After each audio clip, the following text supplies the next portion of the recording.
jenengan kali kula sebagai manusia di dunia ini ngalami beberapa masalah. Ada masalah itu langsung bisa diselesaikan. Ada masalah itu bertahun-tahun nggak bisa.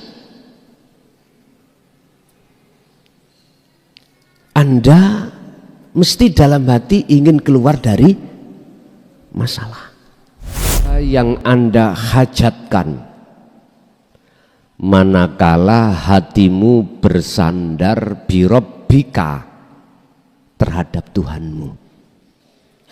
Itu namanya tawakal. Terus carane praktek kados pundi? Ja'allahu maharajan. Niki janji Allah. Persoalan apapun sing belum ketemu solusi, tak buka. Ya ja'allahu memakai fi'il mudhari'. Bakal saya jadikan yang namanya permasalahan itu makhrajan, kebuka. Artinya solusi itu datang kalau betul-betul bertakwa. Arti lepaskanlah wujude sakliyane Allah yang ahad dari dirimu. Prosesnya karep iku mau ojo kok akoni karep kita sebagai makhluk. Tumindak jalakake karep ojo sampai, jangan sampai kita akui kita yang bertindak makhluk, tapi justru dalam hati sampeyan munculkan akunya Allah, itu al-ahad dalam hati jenengan. Ya inilah tawakal.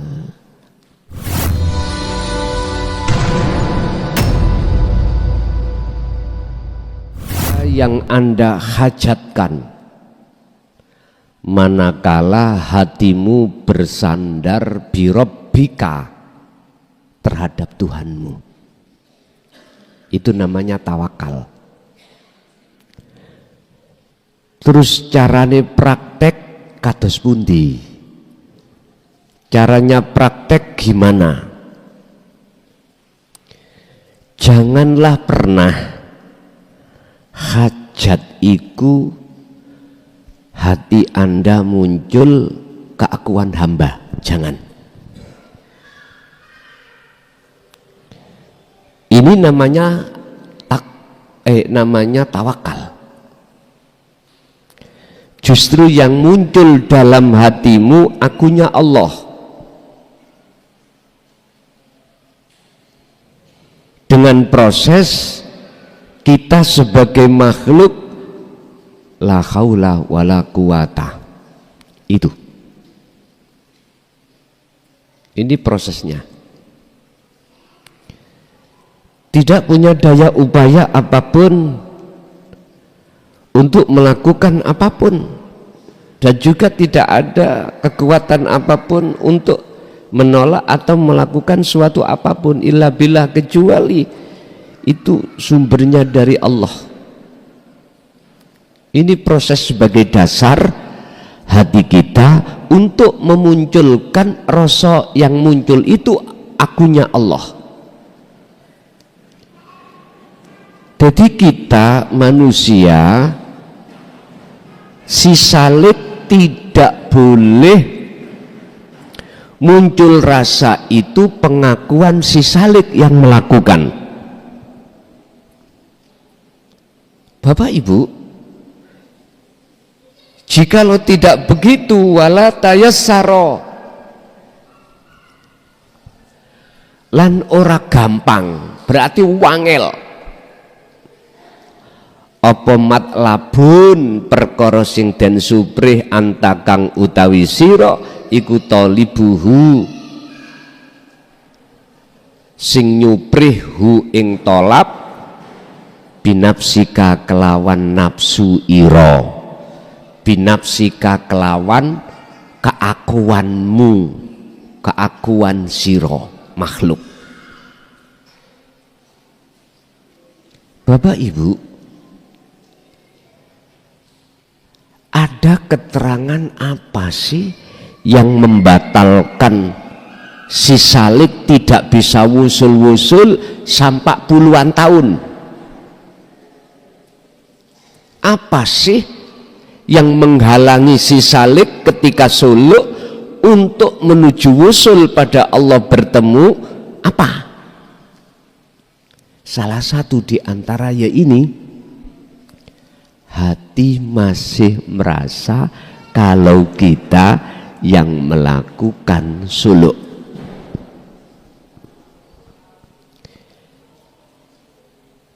Keadaan seperti ini kalau kita masukkan terhadap perkara penghalang, ini disebut syirik khafi, Pak. Syirik khafi.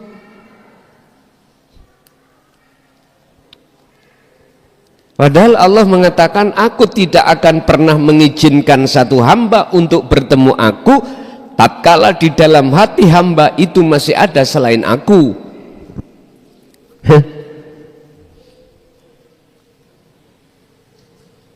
Gini ki, yang inilah yang menjadi bundelan berpuluh-puluh tahun kita ketika bertorikoh, saat suluk tidak wusul-wusul di sini. Oleh sebab itu dalam makalah lain, idfin wujudaka fi ardil humul, pendemen wujud iro di dalam bumi humul, kefanaan, bumi kefanaan. Sebab tidak akan pernah Anda itu akan tahu siapa wujud yang sebenarnya manakala Anda merasa masih wujud. Padahal aslinya, asalnya kita tidak wujud, olehnya wujud sebab diwujudkan yang wujud. Akhirnya ketika kita masuk di dalam wujudnya sebab diwujudkan yang wujud, nafsu di dalam diri kita akan menekan satu iman supaya merasa wujud. Akhirnya jangan heran, setelah kita sudah merasa wujud, mengakui iki sing yang melakukan aku bisa ini bisa itu. Aduh, ini Pak, dalam surat Al-Baqarah ayat 54 Allah mengatakan, faktulu anfusakum, jikalau kau betul-betul taubatmu diterima oleh Allah dan bisa bertemu Allah, maka faktulu patenono, domatenono sira kabeh anfusakum ing keakuanmu. Lho ngoten lho. Mumpun diterjemahno secara syariat iki, nek syariat sampean bunuh diri. Kongon mateni kongon mateni dirimu, padahal keakuan dalam hati berarti rasa. Kita sebagai makhluk yang wujud itu harus jenengan pendem, tenggelamkan. Carane tidak ada lain kecuali Anda harus memfungsikan dzikir sirul asrar dari su'aul basyirah ke ainul basyirah, dari merasa segalanya itu adalah Allah, berarti memfanakan diri, baru melihat lalu menyatakan akunya Allah. Terima kakak, terima keterangan ini wahai saudaraku, itu bukan urusanku. Bukan. Menolak atau menerima itu juga bukan urusanku. Ya sudah. Sebab mohon maaf, makalah sing tajem niki Pak, itu banyak yang membantah. Banyak yang membantah. Saya sih nyantai aja. Sebab sebaik-baik apapun yang kau lakukan, pasti banyak orang yang nggak suka. Ngapain gue pikirin, ngoten loh, paham ya? Sekalipun itu orang dekat kita,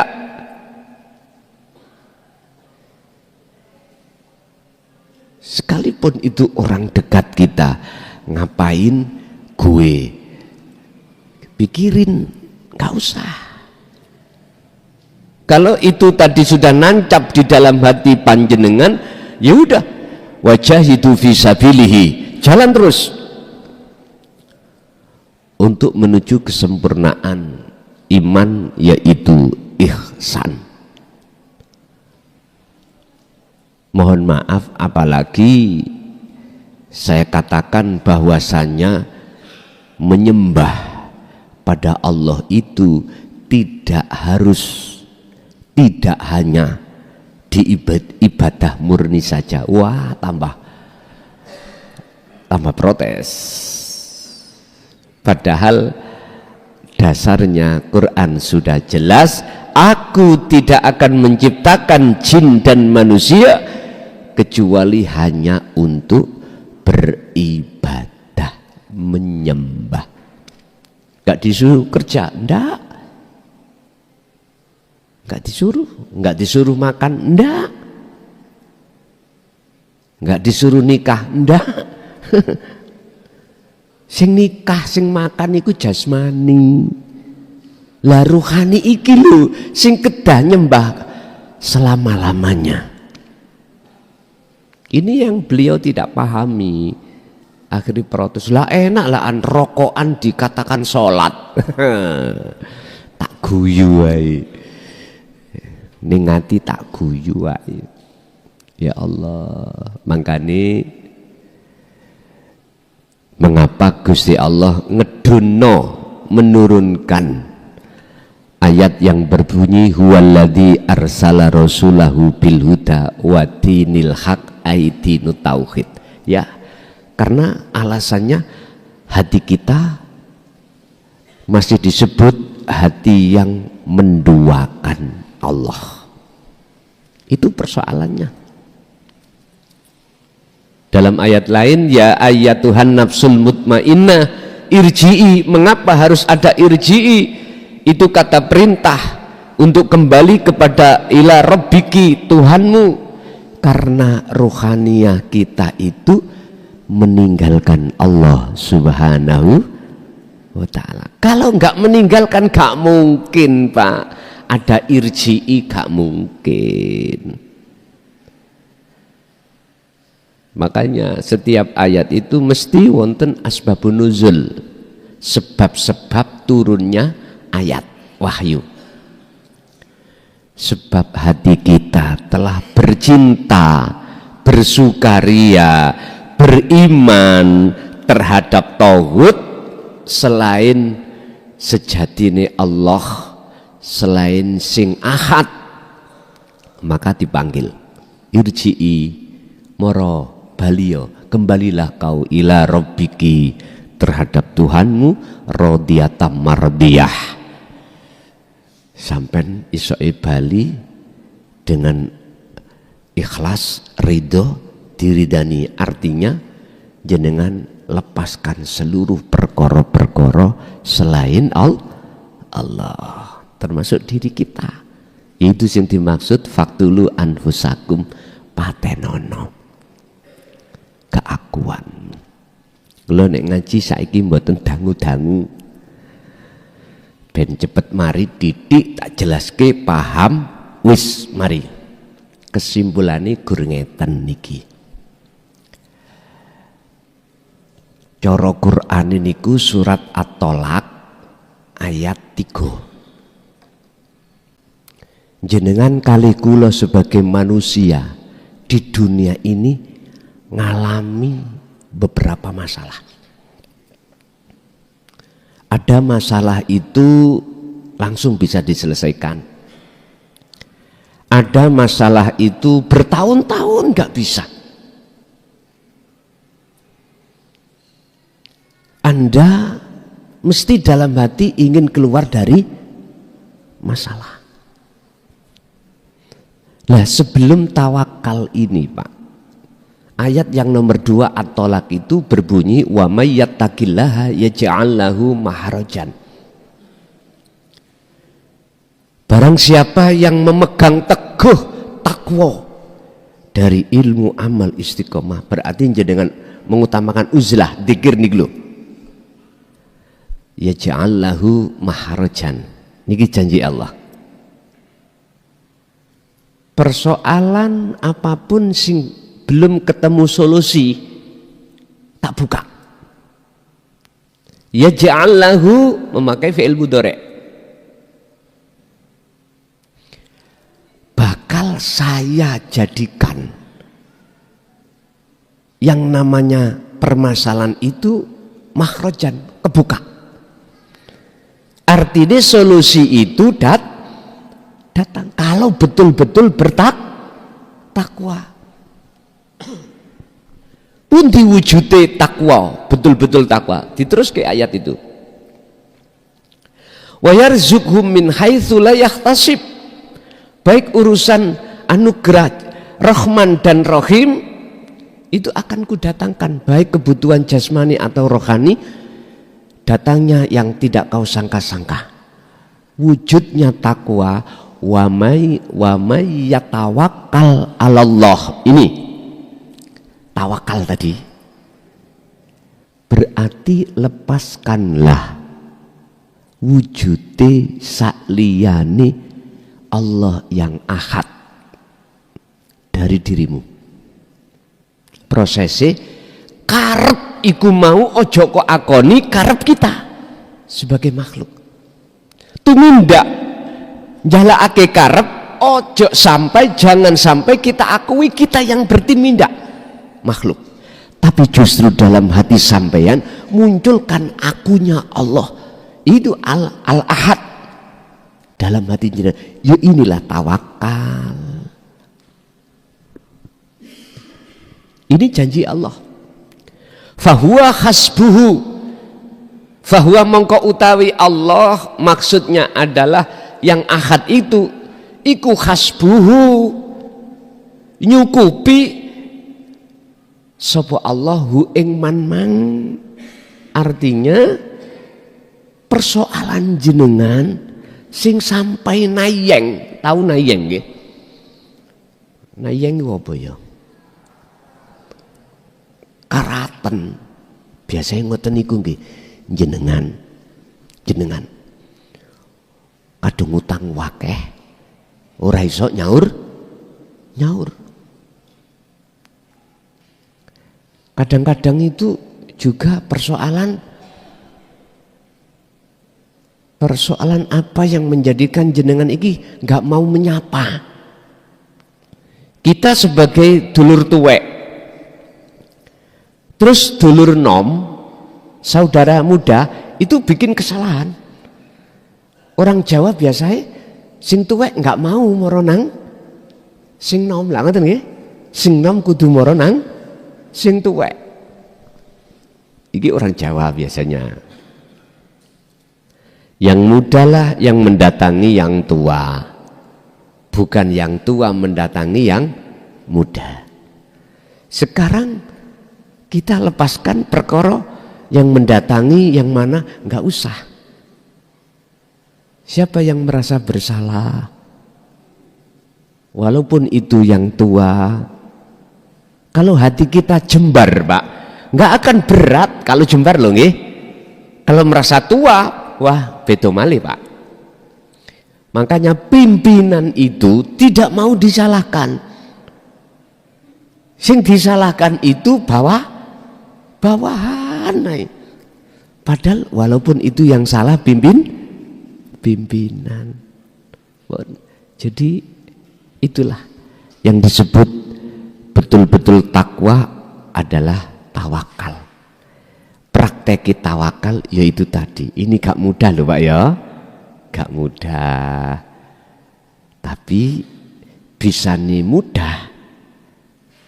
Jenengan harus selalu dan selalu praktek dan selalu praktek. Makanya makalah ini mengatakan jikalau persoalan apapun itu kalau kau sandarkan pada Allah dan Allah yang menyelesaikan, nggak ada kata tidak mungkin. In aroda syai'an ayyakula lahu kun fayakun. Tapi jikalau persoalan itu kau sandarkan pada dirimu sendiri yang merasa bisa melakukan, bon, angel. Walaupun jenengan tadi katakanlah selesai masalah, jasmani masalah, gak masalah, tapi ruhaniamu bermasalah. Apa? Memakai bajunya Allah. Wis. Iki sing berat itu ada di situ, Pak. Yang paling berat. Oke, itu Bapak Ibu apa yang bisa kami sampaikan terkait tawakal. Wis, sekarang jenengan saya yakin semua orang pasti punya masalah, pasti sekecil dan sebesar apapun pasti punya. Apakah masalah berkenaan dengan keluarga, orang lain, apakah persoalan dengan bisnis, apapun itu bentuk pasti punya. Atau ada yang punya masalah dengan penyakit kok yora mari udah masuk di situ. Sing kok dadekno dokter iku Allah. Syariate dokter biasai, hakikate jenengan melihat Allah. Ngoten niku.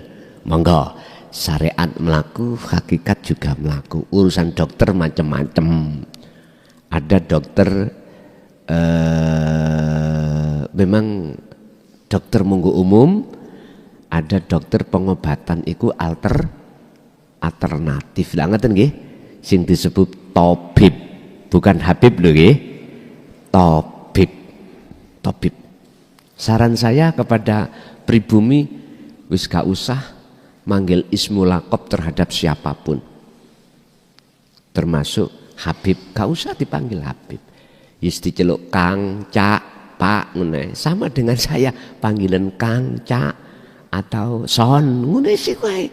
Gak usah sing asmo-asmo sing sanjake kok ndadekno ati ngeri iku disebut-sebut ngaten. Niki nggih bahaya buat saya sebetulnya itu di mata Allah. Engko terus atiku kementus rumangsa mulya. Lah itu apa enggak merampas bajunya Allah? Halo, merampas tak? Berarti kula syirik khafi sudah menyamakan diri saya terhadap Allah. Dan ini bukan ajaran tauhid. Bukan. Ajaran tauhid murni itu adalah menghabiskan semua perkara-perkara penghambaan selain Allah itu dari dalam hati. Dihabiskan. Jujur mawon, gak usah ngomong saya, langsung Rasulullah.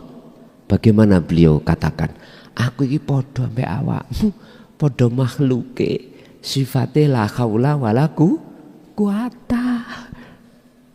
Mengapa kau bersandar pada orang, sementara ada yang maha kuasa, sang yang tunggal, itu yang semuanya menyelesaikan. Begitulah Bapak Ibu. Artinya kita bisa menemui terhadap Allah itu yang wujudnya itu di dokter, di teman, di istri, di suami, di anak, ataupun pada siapapun. Pokoknya jangan pernah penghambaan hatimu pada selain yang ahad. Wis titik iki. Inilah ketauhidan murni itu di situ. Paham nggih?